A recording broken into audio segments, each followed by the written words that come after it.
power on. And now for another fast-breaking news story, we go to our roving reporter, the podcast, Sovryn Tech.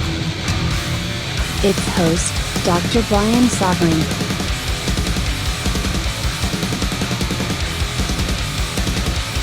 The tech giants tried to stop Sovryn Tech. They can't.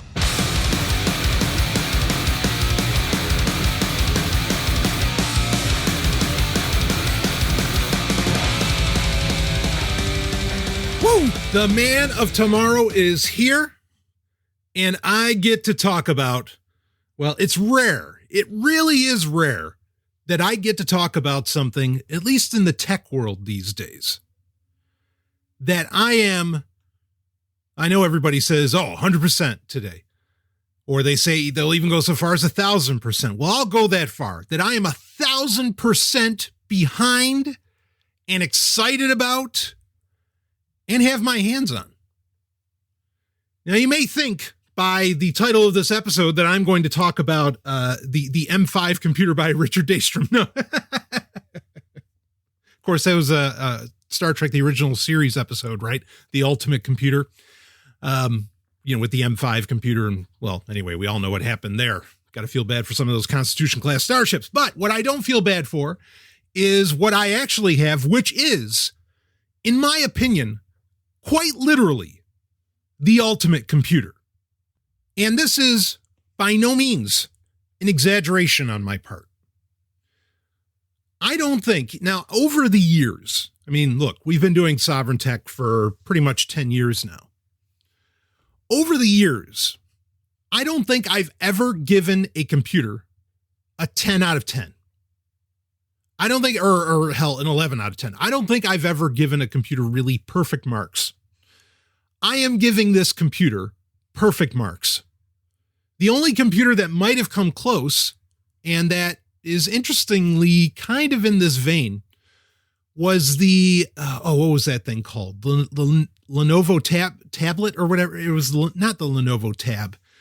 There was the Lenovo that had like it wasn't a touch screen as in like glass, but it had kind of a touch type keyboard, and and it could fold. It was a clamshell, if you remember that from a while back. I thought that computer was brilliant and a piece of the future. Well, here's the thing.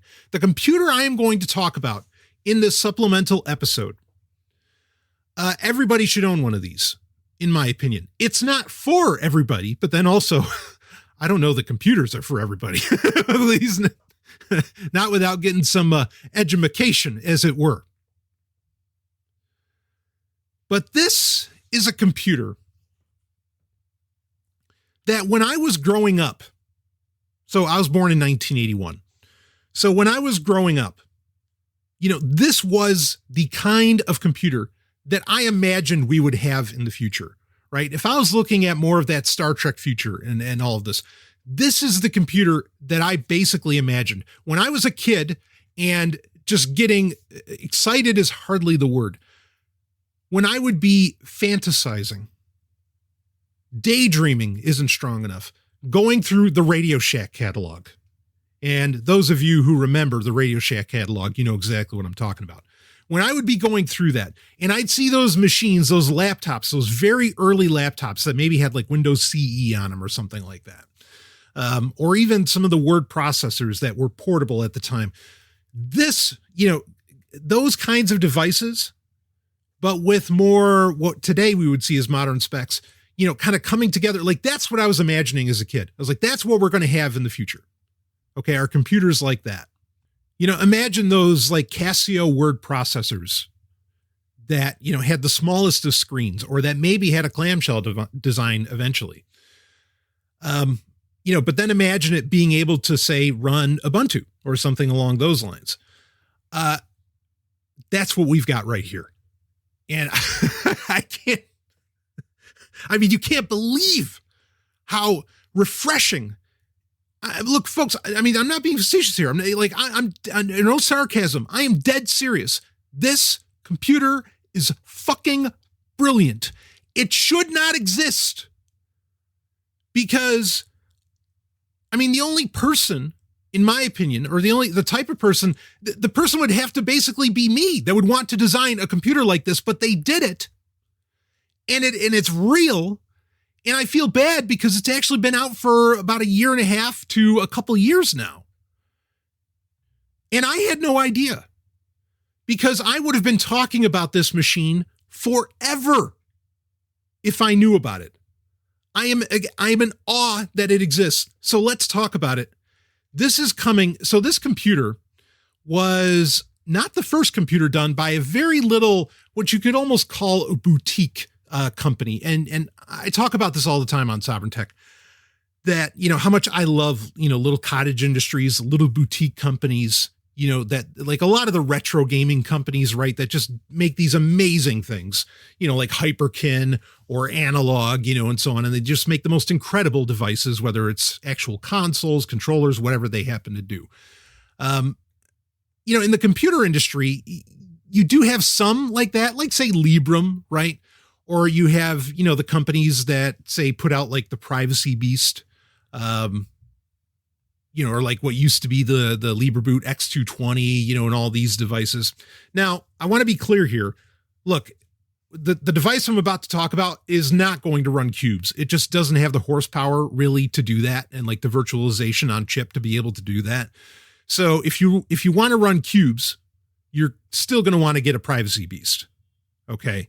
And that's still on par as far as being an amazing computer with what I'm about to talk about. Okay. So I have this is not superseding really my recommendation of the Privacy Beast, which has been in the links for the show notes of every episode of Sovryn Tech ever since that was released. But I'll tell you, in fact, I remember in the Telegram group, which of course still running, still, hot, and everybody's talking about so many things that are going on today. We certainly live in interesting times. Of course, when haven't we?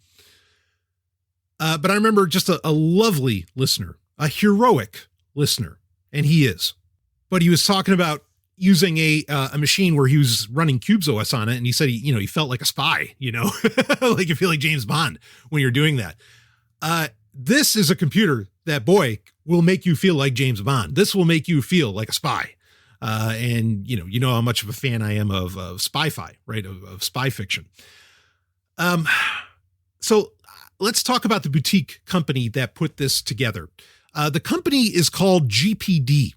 Okay. That's G, P as in Peter, D as in Dick. GPD cut their teeth years ago. I want to say like in 2017, maybe even earlier than that, or maybe it's around 2018. When they came out with a device that was really it was meant to be like a retro gaming machine. It was called the GPD Win, I think it was the original name for it. And what it was like a pocket PC. It was actually, like it could run Windows. That's where the Win names comes from. But they put, like traditional controller buttons, game controller buttons on it. And I remember when that got announced, and I think we might have talked about it briefly. I know some listeners were pretty hot about it. We talked about it briefly on Sovryn Tech. I thought it was a brilliant idea.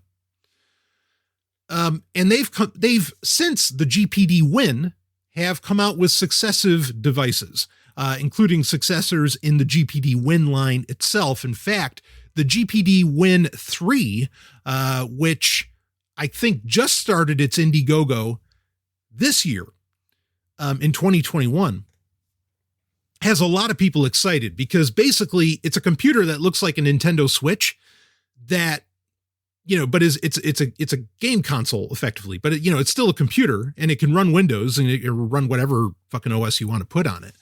And it's a dream, but I'm not going to get into that. Maybe on a gaming grid or something, I would talk about that, or on a special, I would talk about that, but that's not the one we're here to talk about. So GPD didn't stop there. They delivered. Now, how uncomfortable I am with crowdfunding, because I rarely see the device turn out very well. If it even, whatever the fuck is, getting made, if it even ever gets released. I've said many times, unless it's like a role-playing game or like a card game or, a tabletop game of some kind, whatever, okay, those will probably get released because, you know, the production behind that, there's companies that will do it for you. You just give them the rules and the art and everything. That's a refined process where it's a pretty good bet you're going to get that. Okay. But anything really innovative or, you know, especially when it comes to electronics, it's less than 50-50. Like there's an 80-20 chance, and that means a 20% chance of it actually coming out, of it actually getting released. As far as it being good, you got more like a 90-10, right? I mean, for example, I reviewed recently the Free Write Traveler, which I was a very early backer on, so I got it for a steal. Now, it does what it's supposed to, or you know, basically it works, but also I feel like it does a lot less than what it was originally being touted to be. This is like an e-ink laptop, basically. And I could see where there's people who would really get a lot of use out of this thing, but I was unimpressed. And it just doesn't do enough for me. That is not true for, again, the ultimate computer that we're going to talk about here. But continuing on, so GPD has a tremendous track record with their Indiegogo campaigns. They're successful and they release these devices, and these devices are fucking amazing when they come out. So we had the GPD Win. They did the GPD Win 2. They had the GPD Pocket, which was basically like a netbook, like old school netbook where it has a 7-inch screen, you know, none of this 9-inch, 12-inch, 13-inch shit. Okay. And fairly powerful at that, you know, where there's at least 128 gig drive, you know, onboard storage in it. You're getting like 4 to 8 gig of RAM, maybe even more, whatever. You know, that's been a thing, you know, Intel processors in it, the whole business.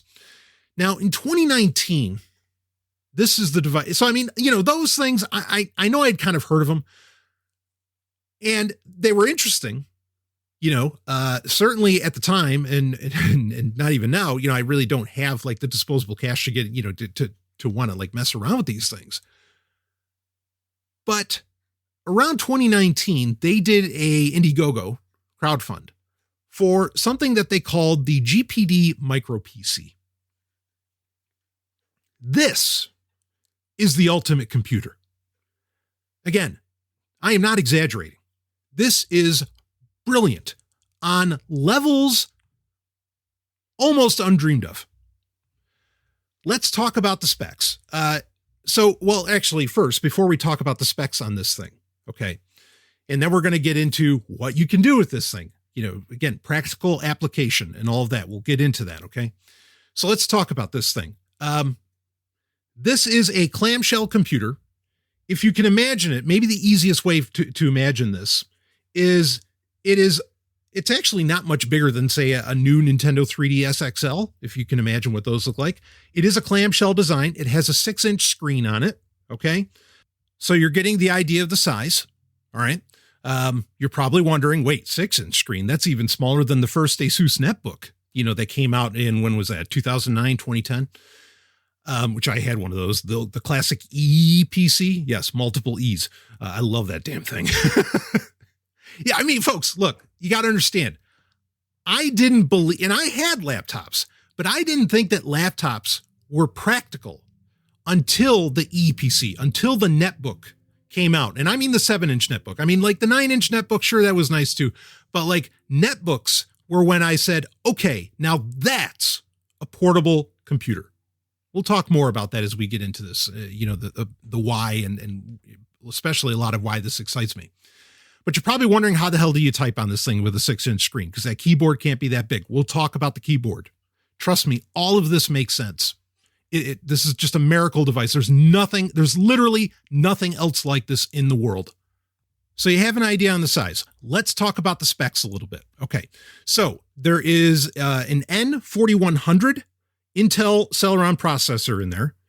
So that's a quad core. I think that's Gemini Lake. Now, understand, and I'm really, really happy about this, because even though it's an Indiegogo, now, I mean, look, some companies do Indiegogos and they don't really have to do an Indiegogo. It's more of like a marketing thing and, you know, a way of pre-ordering than anything else, not really about making sure that it can get produced. Because as I understand it, the GPD Micro PC that we're talking about here is still in production to the point that there are models now that actually have the N4120 and not the N4100.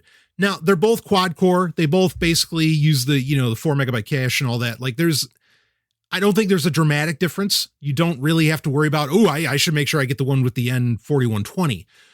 I mean, I guess it could be nice, but your GPU in it is still the same, which, by the way, the GPU, of course, it's not a dedicated GPU by any means. And you might say, well, that writes things off. Again, we'll talk about it. You're going to find out as I keep going down this list of what it can do and what it has. You're going to see why that doesn't matter. So it has the Intel UHD Graphics 600, okay, GPU, which obviously is shared on die. But that's not bad, especially to be the UHD. Like, let me be clear here. This thing had no problem. As far as games go, I mean, granted, it doesn't have to play anything other than TIE Fighter, which it did brilliantly. It's not a computer if it can't play TIE Fighter, baby. But let's see. I think I put on, I had Age of Mythology up and running on it, played like a dream. I know that's an older game. I mean, plenty of older games and somewhat newer games like Duke Nukem Forever. All those can play, on it. I mean, you can go places with it. No, you're not. You're not going to run Crysis on it, of course, but it can play some games. But Brian, on a 6-inch screen, hold on. Let me finish. All right. So we got GPU processor, that score. RAM, 8 gig of RAM. Not bad for something that you can imagine is so small, because it really is that damn small. So 8 gig of RAM, that's where, you can get away with 4 gig of RAM, especially if you're running Linux on a machine. But 8 gig of RAM is basically where you want to be at right now, to handle, say, multiple tabs and whatever else. This does come with Windows 10 pre-installed. It's amazing that's a thing, but it's a thing. Speaking of that, the resolution for the screen, for that 6-inch screen, is 1280 by 720. So it's a 720p screen.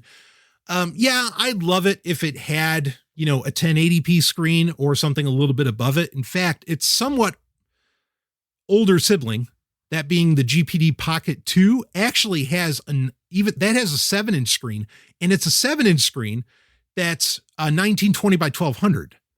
Would have loved that if that was on this device. Okay. If that was on the micro PC, but so it's not like it's not impossible, but it's fine. And I've run into no issues with the size, other than everything, of course, is really tiny on it, with it being 720p.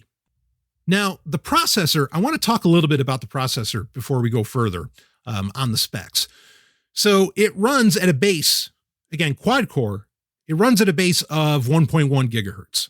Okay. Now it can burst, and this is true, for a lot of like your lower end PCs, and even for some like Chromebooks and everything, this is not uncommon. In fact, one of my laptop recommendations, which this one takes the cake now, but one of my laptop recommendations is Asus's, was it the L203 MA or the L210? Those basically have the same processor. In fact, actually, they have a lesser processor than what this thing has in it. The N4100 and the N4120 are actually like the latest in these low-powered Celeron lines. So I am impressed that GPD put these in. But as we go down what this thing can do, like I said, you're going to find out GPD really gives a shit. Like, they are not just throwing in the cheapest parts. By no means. This is incredibly intentional, what they've put in here. But the story doesn't end there. Even beyond anything else that runs these processors. Because you might be saying, well, why don't I just get, because if it's specs like these, why don't I get, say, like a Microsoft Surface Go 2, right? That uses a similar Celeron-based processor, unless you get, like the M3 version, or, like, what is it, the i3, but they call it that. Yeah, anyway, unless you go with that. But, running at kind of similar speeds, why don't I go with that, right? You might be asking. Okay, well, you'll find out why you don't necessarily want to go with that. But this, I think, this little micro PC, that's its actual name, I think actually bests the Surface Go in a way, because here's this nifty trick, and this is part of that where you can tell GPD was really intentional with what they were doing here. So a normal N4100 has a power draw of 6 watts. Okay. The GPD, they actually, and I don't know what thermal tinkering they did on this damn thing, but they've got it to where it's doing a maximum draw of 10 watts, 4 watts more than what the N4100 is supposed to do. Because of that, it actually is a significantly faster implementation of the N4100 than just about any other computer out there that uses the N4100. It's brilliant. It's really, really brilliant. I mean, combine that with 8 gigabytes, and this thing is no slouch. Now, I mean, I'll comment quick. So I know I'm saying like, look, this thing's a 10 out of 10. Hell, it's an 11 out of 10, blah, blah, blah. I mean, I could nitpick little things that I wish it had. So for another spec, it has Bluetooth 4.2. Yeah, I wish I had Bluetooth 5. Okay. Because of, certain security issues that, might not get patched on every Bluetooth 4.2, implementation.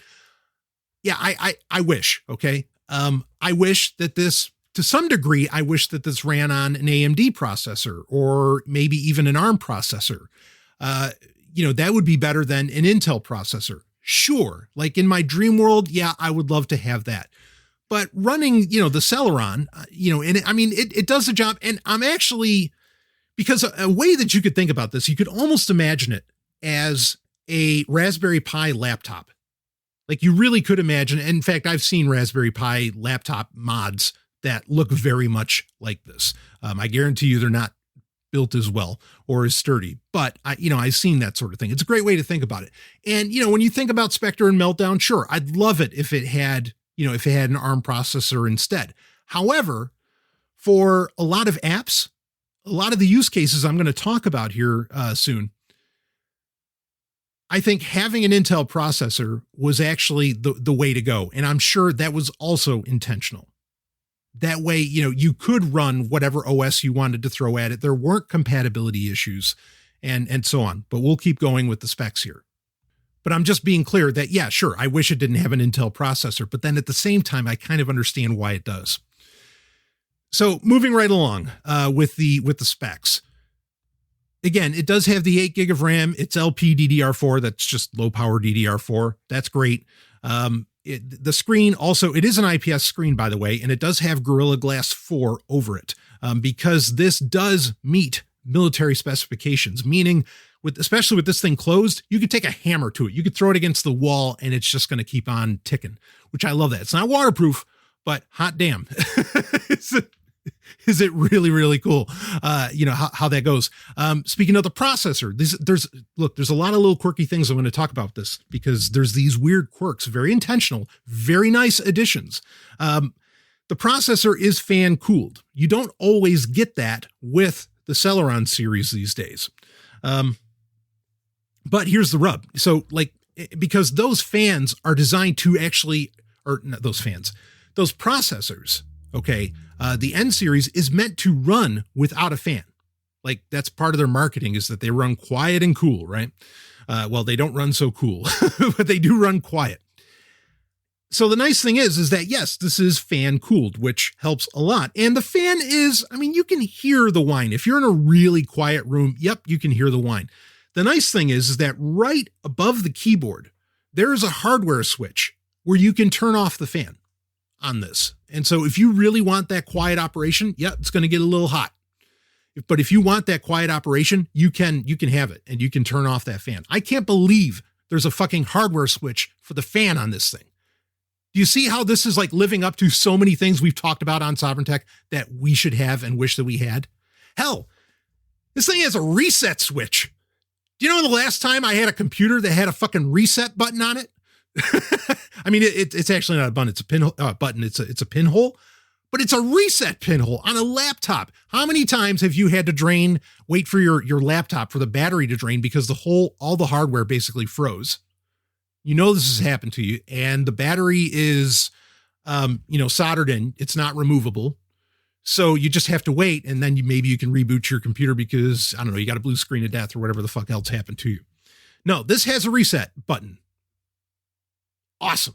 I mean, that just used to be a standard on computers, on desktops. You'd have your power switch, your reset button, and maybe your overclock button. Doesn't have one of those, but it is effectively overclocked already at the hardware level, like we talked about. Moving right along with the specs, because there's so much to talk about. It does have, so depending upon which model you get, it has a 128 gig hard drive. Now you're probably imagining, wow, this thing's so tiny. Everything's got to be jammed into it. There's no way that you can actually upgrade and work on this device. Au contraire. So this does have an M2 solid state drive in it. It is not eMMC, which most devices kind of in this class usually have like a 64 gig, maybe 128 gig eMMC drive in it. And you know how slow those are. No, not at all. Very, very nice clip with the M2 drive that is in it. Caveat. Here is a caveat. Caveat is that it's not your normal sized M2 hard drive or solid state drive. It's the 2242, right? That's the 22 by 42 millimeter. So it's the smaller M2 drives.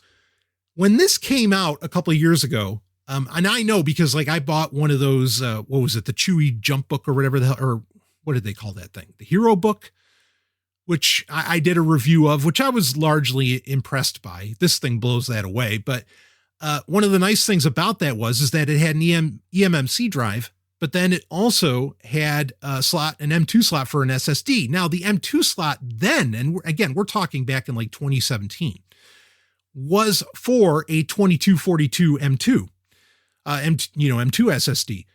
It was very hard to come by anything of reasonable size. Like you could get a 128 or 256 2242 M2 drive at the time.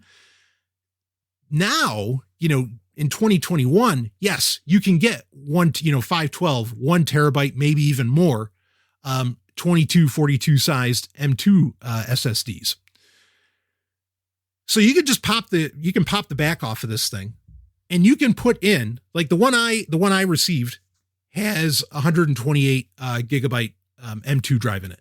But I can put in, for another $100, you can put in an M2 drive or a 1 terabyte M2 drive into this thing, and they're widely available from pretty good companies like Sovryn. So this little 6-inch computer, you can actually upgrade the hard drive on it, and it can hold, it can have a 1 terabyte hard drive. But amazing, right? I know, blowing your mind. In fact, I got more specs to get into. I didn't want to talk about the price yet, but since we brought up the hard drive, let's talk about the price a little bit. Now, if you buy directly from GPD, you can get it for about $400. Amazon's about the only other place that really sells it that I think you can trust. On there, these run about $500. Okay. I think you're fine getting the model that just has the 128 gig hard drive in it instead of the 256. And the reason I say that is you can save about $100 in buying the model that has 128 gig in it. And then you could spend the $100 or 150 about is what it would cost you to buy a 1 terabyte hard drive to put into it. So save yourself some money and get the version that has the 128 gig hard drive in it. And also, if you can save yourself some money on buying the micro PC that has the N4100 instead of the N4120, because there isn't that much of a dramatic difference between the two, especially the way that they overclock the processor. Save that money and just spend it on getting a massive fucking hard drive into this thing, right? It's so cool. Now, is that price worth it? Maybe you don't think so yet, but let's keep going because the fun doesn't stop here. All of this would be cool on its own, but let's keep talking about it. So it does have wireless AC, 5 gigahertz, 2.4 gigahertz. That's fine. I mean, yeah, maybe some people could say, well, I wish I had, wireless AX, wish I had wireless Wi-Fi 6. That'd be awesome. Yeah, it'd be nice, but that's far from a deal breaker of any kind. And I'll tell you why, because before we get into input modes, okay, before we talk about the keyboard and everything on it, let's talk about the ports. What ports are on this little device? Oh, look, I know of countries that don't have as many ports as this thing does. Okay. No, no, I know of full-size 17-inch laptops that don't have as many ports as this thing does. I'm not exaggerating. This is insane. You think Apple's crazy for only having one USB-C port on their mini laptops? Oh, baby. This thing has, let me count it. Let's take a look around on this. Let's see. Okay, so we'll talk about ports. Okay, there is here, Apple, there is a 1/8 jack on it. That's nice. Okay.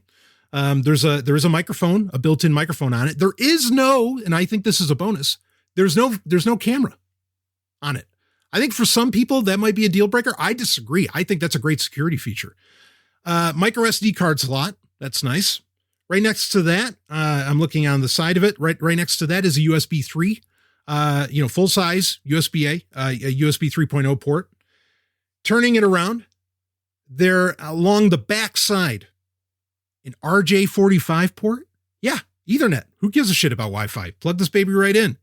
Next to that, a USB-C port. In fact, this USB-C port is, so it only has one USB-C port.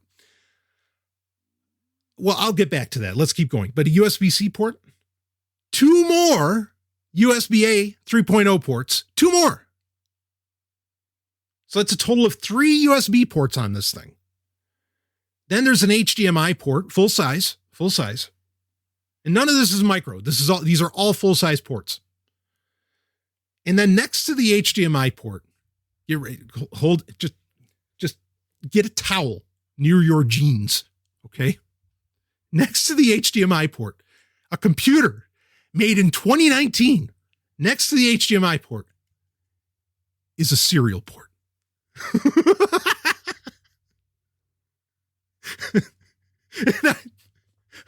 When I found this thing and I saw that serial port, that sold it. I was just like, are you kidding me? It has a serial port. Did you hear all those ports I just rattled off to you? 3 USB ports, or 3 USB-A ports, 3.0, a USB-C port, an actual Ethernet port, a full-size HDMI port, none of this mini shit, and a full-size serial port. Go ahead, plug in those fucking 9 pins, baby. Amazing. Now, the USB-C port, let's talk about that. Yeah, I could quibble a little bit, and I could say, well, I wish that it had another USB-C port. Why? Because of the reason that I'm not really quibbling about, which is the power adapter. How it's powered is via USB-C. Now, if you listened recently to my Amazon Fire tablet review, I talked about how, I've been trying to get to the point where like all of my devices, like say my Nintendo Switch, my smartphone, which, I'm just using a Moto X4 with Lineage OS. Everything I've got, like I want it to be able to all operate more or less off of one charger or at least one wire type, right? So to have everything USB-C is amazing. In fact, it's fucking amazing. Like this thing isn't that much bigger than my smartphone. Like I can easily toss this into my fanny pack. Yep. I wear one of those. I could easily toss this into my hell. I'm a big enough guy. Like this could fit in my my back pocket of my jeans. No problem. Because my Kindle my Kindle Oasis, I should say, not Paperwhite, my Kindle Oasis can fit in my back pocket. And this thing is just a little bit thicker than that, but about the same size. So I'm not like, okay, yeah, it'd be nice just because it'd be great if I could plug in my USB or my YubiKey without, into the USB-C port stock, without having to unplug the damn thing. But really the resolution there is, I have an adapter that takes USB-C to USB-A, and, then it's not an issue at all for plugging in my YubiKey while this device is still plugged in. Talk about the battery a little bit. Okay. The battery, I can easily get 8 hours of this thing, and it's so tiny. And I easily get 8 hours on it. If I'm pushing it, yeah, I might drop to 4, might drop to half that. But I think excellent battery life for really any laptop. It's amazing, sure, that there are laptops that can literally go like 18 hours, 20 hours these days, what Apple's doing with the M1. Wow. But for 8 hours out of a little 6-incher guy like this, I think that's dynamite. No, I have no complaints there.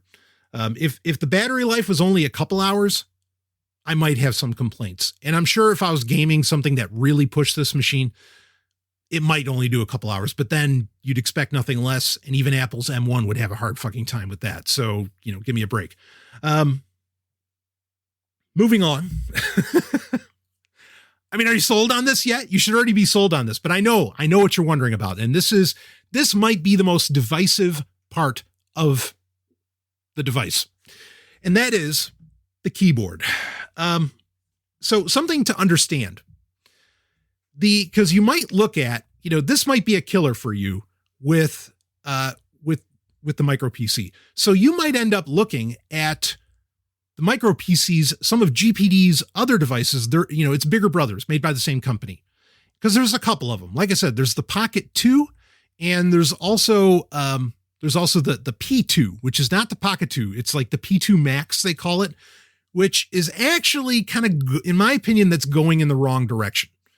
So the Pocket 2 is 7 inches. Like I said, I like that. Going into, someone's going to take that and cut that out of context saying I like 7 inches, whatever. Anyway, going into with the P2 Max, they actually went up to technically 8.9 inches, which is about my, moving on, 8.9 inches for the screen. You're going in the wrong directions. That's what netbooks started doing. And then they got into like 11 inch and they just sort of kept going until eventually they just became laptops and netbooks stopped existing. Right. And netbooks basically birthed, iPads. Right. So I don't like that they're going that direction. So with the Pocket 2, which is slightly more powerful, or, options as well as the P2 Max, you can get them in slightly more powerful operations or versions, as in you can get them with 16 gig of RAM. They can come with 512 gig, pre-installed. So with the Pocket 2, it has a touchscreen but it has no touchpad. Now it's easy enough to hook up a Bluetooth mouse to any of these, the micro PC, the P2 Max, the Pocket 2. I don't like touchscreens. Even if I have a touchpad, I don't like touchscreens. Now, the P2 Max does have both, actually. It has a touchscreen and it also has, a very small touchpad on it and a good one at that. Like that P2 Max, totally tricked out, runs for about $800 to $900. And they're offering it as like, no, this is the real Ultrabook. Like everybody else pretends that they've come out with Ultrabooks. No, this is the real one. And I think, really their claim for that is fair. To say that that's a real Ultrabook, right? So, I mean, yeah, I don't like that they're going in the direction of bigger, but at the same time, as long as they don't go too much bigger, I think they're still making great stuff. And I mean, and these are, the micro PC is all plastic, but it is high quality. Like I said, you can literally take a hammer to it and it just brush it off and it doesn't care. But now, bottom line, the micro PC the 6-inch screen is not a touch screen. Like I said, I think that's a good thing. Okay. So how does this work? Is it using a keyboard nipple, right? Like the old X200s did? No. This is brilliant design. So we'll talk about the keyboard first, then we'll talk about what it uses for, mouse control basically, or cursor control. The keyboard feels like if you had an old BlackBerry, or if you remember basically any smartphone or phone, it doesn't even have to be a smartphone, phone, what was that? The Sidekick, was that by LG? Where it had like a slider. Now this doesn't have a slider keyboard, but when the clamshell opens up, there is a full QWERTY keyboard here.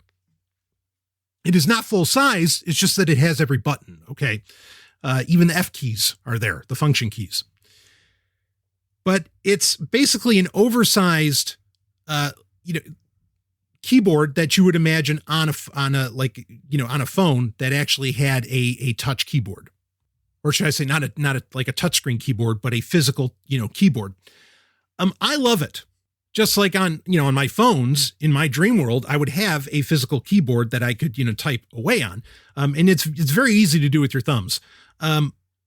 Now you're probably not going to touch type with this, meaning that like you don't look at the keyboard and you just type it. I mean, it's too small. Like these keys aren't even remote. I mean, maybe a couple centimeters. I mean, they're not big at all.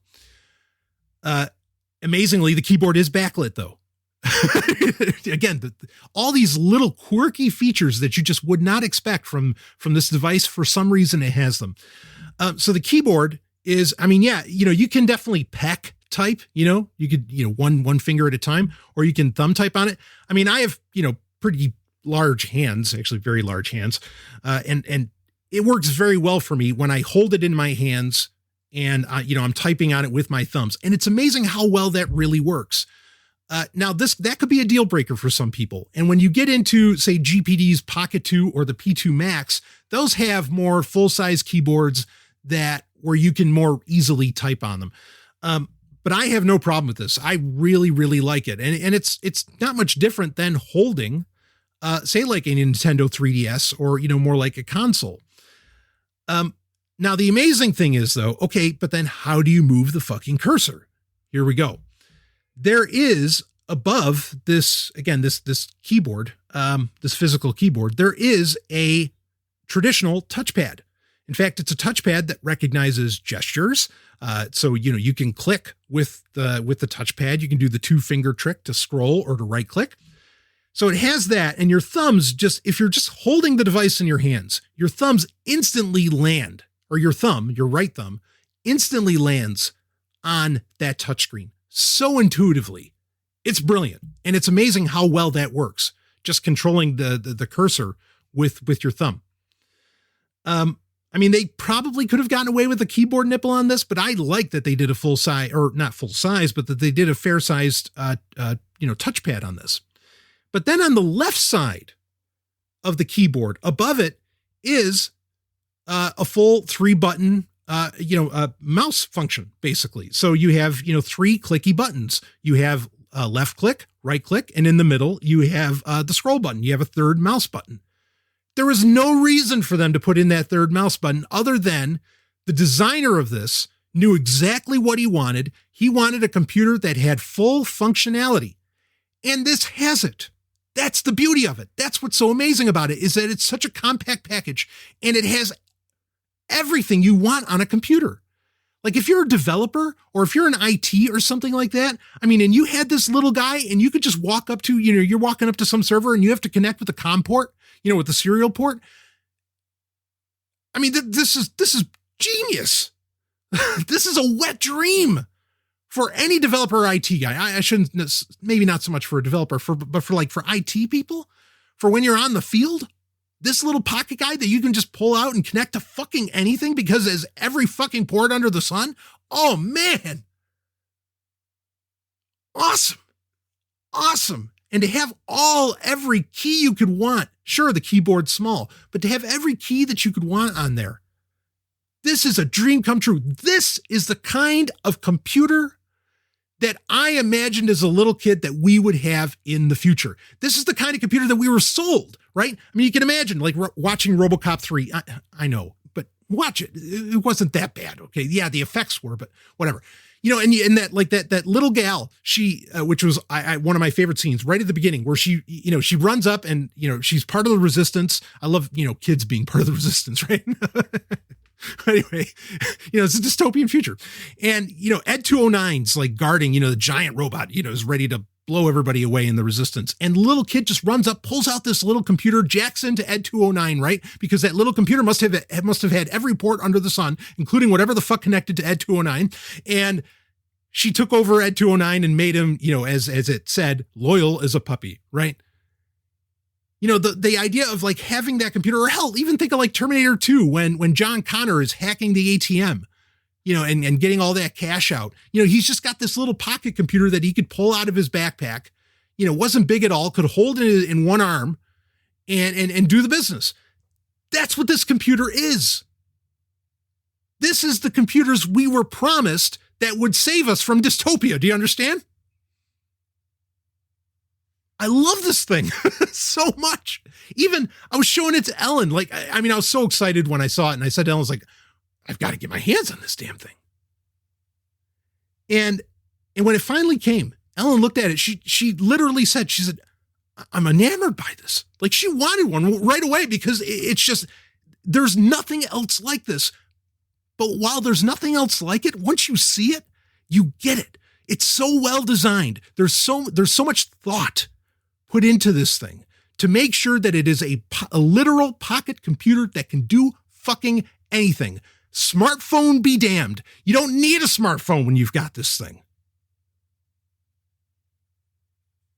Because here's the beauty.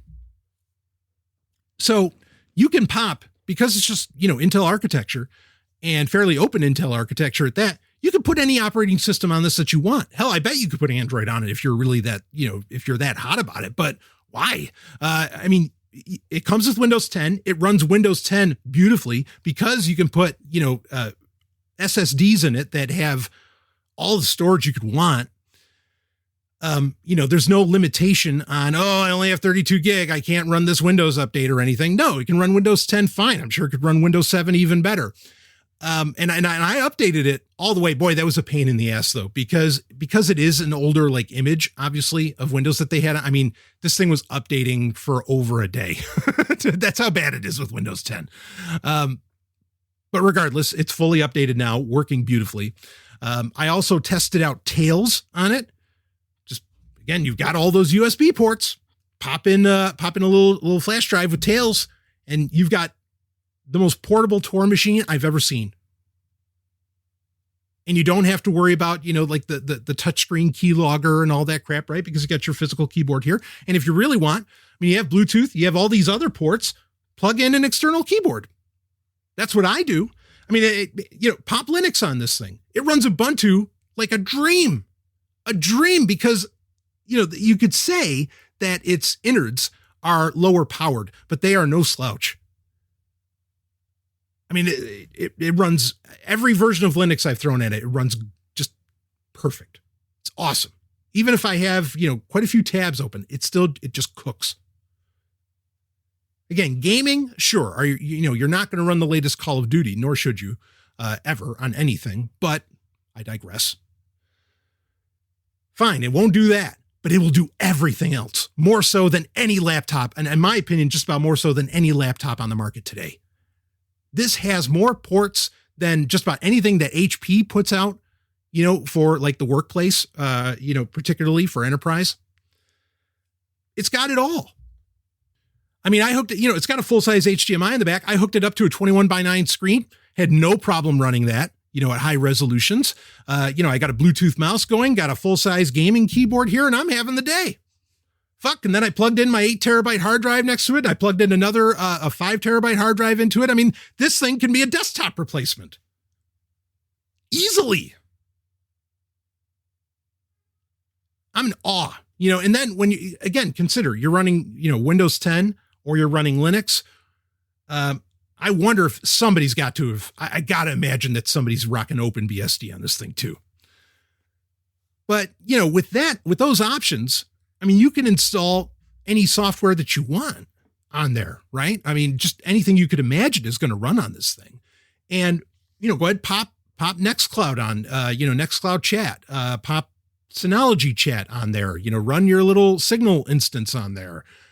Telegram obviously runs great on it, and it's so pocketable and you're carrying it around everywhere that, as long as there's a Wi-Fi signal around or something, just open that baby up and you've got a communications platform that blows away everybody's smartphone, other than the fact that maybe it doesn't have a persistent internet connection, but I suppose you could resolve that as well. If you want to use a modem of some kind, because there's plenty of ports. Go ahead. You can plug in everything I just talked about and still plug in a fucking modem because there's so much on there. Oh, there's no Wi-Fi around. Oh, you're up at PorcFest or something and shit. The Wi-Fi sucks, but they just so happen to have Ethernet up there. Well, guess what? When everybody's smartphone isn't working, you're jamming this baby in with Ethernet, no problem. Awesome machine. If you don't trust me, I think most of you do, but if you don't trust me, go ahead and read other people's reviews online. People that really put hardware through paces. If you think that I'm not rigorous enough, read their stuff. And I know because I've read them too, and they will tell you they can't believe this thing exists and just how damn good it is for what it is. There are no complaints. This is a literal dream machine. So I have no problem. I'm doing this little ultimate series, and we're going to get into some other things like we did the ultimate browser. I'm going to talk about email. I'm going to talk about operating systems coming up. Because I know a lot of people are asking about, okay, well, I'm convinced now we need to run Linux. How are we going to do that? We'll get, I'm going to get into those. But if you're wondering what hardware to get, this is it. Like, this is really, really it. And I mean, I think the price, we'll say around the $500 range, depending upon where you buy it. I think that's totally reasonable for everything that this thing can do. Yep, I know you could probably get a fair gaming laptop, maybe for around $500 in the $500 to $700 range, but that gaming laptop can't do half of what this thing can do, and it sure as fuck isn't going to match its portability. Now, I have a link in the show notes for you to be able to check it out. I mean, there was a selfish part of me that did not even want to tell you about this thing, right? Because I was, I'm so scared that, I mean, fortunately, I know they're going to continue to get made. Okay. I was worried that I want 20 of these because I'm worried nothing like this will ever get made again. And I want to make sure that I always have this because this is my go-to favorite computer on the planet right now. And probably the only thing they can do is improve the specs, and they are already doing that. That's my comfort, right? So I'm not too worried about them getting sold out because it's pretty clear that GPD is still making these. And probably the reason that they put like the newer models have the N4120 is because that's all that they can buy. Like they can't get the N4100 anymore. I'm guessing that that's the reason behind that, or that it just makes more economic sense for them to go with the N4120. So I know it's still in production. I'm comforted. Again, like I said, when I see it, I'm like, yeah, this is perfect for me. Who the hell else would want this thing? I mean, again, I think everybody should want one, but it did incredibly well, like blew away its Indiegogo numbers. Okay, so clearly there's an audience out there for this. And my hope is that, yeah, maybe they will do a sequel in the future. They will do a micro PC 2. I'm hoping that they don't go bigger. I'm hoping that they don't go to like 9-inch. Again, the size for this is perfect. I want it to be something that is literally pocketable. That is absolutely a handheld computer. Okay. And where, yeah, I even like the fact that I am typing with my thumbs. Again, if I want to, if I want to, really like type out a novel on it or something like that. And again, you can do anything with this. Yeah, of course, I'm going to break out, a full-size keyboard and connect it and have a mouse and everything else. Okay. And connect it to a giant monitor. The idea is that with this is that you have the option to where, because this is the other part that excites me about this is that it puts the personal, not to get cliche on you, but it really does put the personal in personal computer again, meaning that it is of a size that makes it ubiquitous, for your life. And that's like why smartphones, everybody doesn't mind carrying around a smartphone because they're just that size. That's just right to where it makes sense to keep it in your pocket or to keep it around with you at all times. That's a big part. I mean, there's not one reason, but that's part of the reason why smartphones are themselves so ubiquitous. This is a PC where, sure, at home, you can have the big dock, where it connects to the big monitor, the big keyboard, the mouse and everything, and it can do all that. But then when you're walking away from home or you're spending a night in a hotel or something like that, you can just so easily just pull this thing away from your dock, pop it in your pocket, and your computer is with you, and thus your data, right? Because you're not going to store shit on the cloud if you care about privacy, unless you're doing your own cloud, like a NAS or something. That's a different story. But you have everything with you all the time, and you don't have to carry a big backpack or anything like that. This is absolutely pocketable. That's the beauty of this. Now, actually, speaking of a NAS, I did a special about NASs years ago. I really want to do an updated one of those because everybody having their own server is a very good idea. I think most people, especially people who are more tech savvy, are realizing that, wow, I can't rely on any app, any messaging app. I can't rely on any social media. I can't rely on, much of anything unless it's actually connected to my own fucking network. And so I think people are taking a serious look at hardware again and taking a serious look at, NAS's and everything. And I'm glad for that. This is a great computer to be able to interact with a NAS, right? Because, NASs are usually, pretty headless. They don't have like a direct interface. You usually do it through your browser or, maybe SSH if you're that kind, but you get my point. So this is really, really great for interacting with your home network as well. Again, you kind of become your own IT guy with this thing, and it's always ready to go wherever you happen to be. So before I close out, I want to talk about, a couple other use cases for this, where it makes sense, where it's really cool. Everything I've already talked about, of course, makes tons of sense. One of the areas, and granted, GPD makes a completely separate device dedicated to doing this. One of the other areas where this really shines, frankly, is as a retro gaming machine, as something that runs emulators, right? Say Super Nintendo, NES, and Sega Genesis, and even N64 and some others. It does a pretty good job with most of the, it's not going to run PlayStation 2 very well, but it does a pretty good job with most of the emulators that I've thrown at it. And having these very stiff, phone-esque physical keys actually makes for a pretty good controller in and of itself. Like if you ran a Game Boy emulator on it and you wanted to play some classic Pokemon, the arrow keys are well pronounced on this little keyboard, and I applaud that. And they work, it'd be kind of the reverse perhaps of what you're used to, where the D-pad is on the left-hand side. In this case, the arrow keys are on the right-hand side. But you can get used to that very quickly. And it makes, for games that don't require like platformers where you have to have very quick button presses and everything else, the keyboard itself does a great job of being a controller. Easy enough to connect a Bluetooth controller, of course, as well. But yeah, as a little retro gaming machine, dynamite for that. Great use case. In many ways, it's like the Windows version or Linux version of the Switch, right? Where it's, it's portable, it's everywhere, has its own screen, and, you can connect a million different devices to it. It's sort of the same concept. It's just an actual computer. Another great use case, like I said, as a Tails machine. It is awesome as talk about a privacy-centric, take it anywhere with you.